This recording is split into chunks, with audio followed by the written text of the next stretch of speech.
શ્યામકુમારના નમસ્કાર. શિક્ષણ સેવા અને વહીવટી મિશ્ર પ્રશ્નોત્તરી ભાગ 41. પેરેગ્રાફ 1. શિક્ષણ ધારા અને વહીવટી નિયમો. 1. પ્રશ્ન. મુંબઈ પ્રાથમિક શિક્ષણ અધિનિયમ 1947 ની કઈ કલમ હેઠળ જિલ્લા શિક્ષણ સમિતિ ના સભ્યોની લાયકાતો અને વહીવટી માળખું નક્કી કરાયું છે? જવાબ. કલમ 5 હેઠળ. 2. પ્રશ્ન. ગુજરાત માધ્યમિક અને ઉચ્ચતર માધ્યમિક શિક્ષણ અધિનિયમ 1972 ની કઈ કલમ હેઠળ બોર્ડના નાણાકીય હિસાબોનું સત્તાવાર ઓડિટિંગ કરવાની કાનૂની જોગવાઈ છે? જવાબ. કલમ 31 હેઠળ. 3. પ્રશ્ન. NEP 2020 ની ભલામણ અનુસાર દેશમાં ઉચ્ચ શિક્ષણના વહીવટ અને રેગ્યુલેશન માટે કઈ નવી સર્વોચ્ચ કાઉન્સિલની સ્થાપના કરવાની જોગવાઈ છે?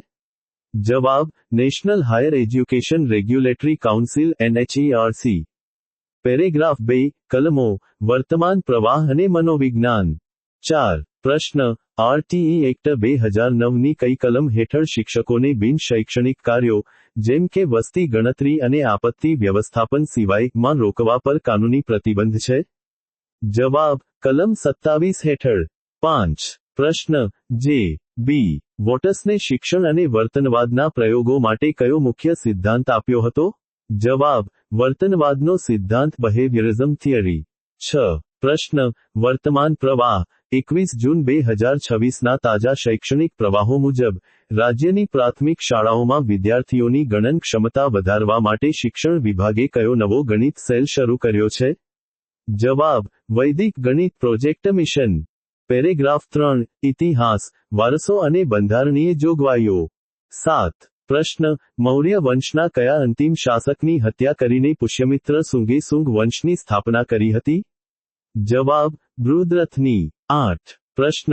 પોક્સો POCSO એક્ટની કઈ કલમ હેઠળ બાળક વિરુદ્ધ થયેલા અપરાધની તપાસ દરમિયાન મહિલા પોલીસ અધિકારીની હાજરી અનિવાર્ય ગણાય છે? જવાબ. કલમ 24(1) હેઠળ. 9. પ્રશ્ન. ભારતના બંધારણના કયા અનુચ્છેદ હેઠળ કોઈપણ સરકારી શૈક્ષણિક સંસ્થામાં ધાર્મિક શિક્ષણ રિલિજિયસ ઇન્સ્ટ્રક્શન આપવા પર સંપૂર્ણ પ્રતિબંધ છે? જવાબ. અનુચ્છેદ 28 હેઠળ. પેરેગ્રાફ 4. વહીવટી દસ્તાવેજો. 10. પ્રશ્ન.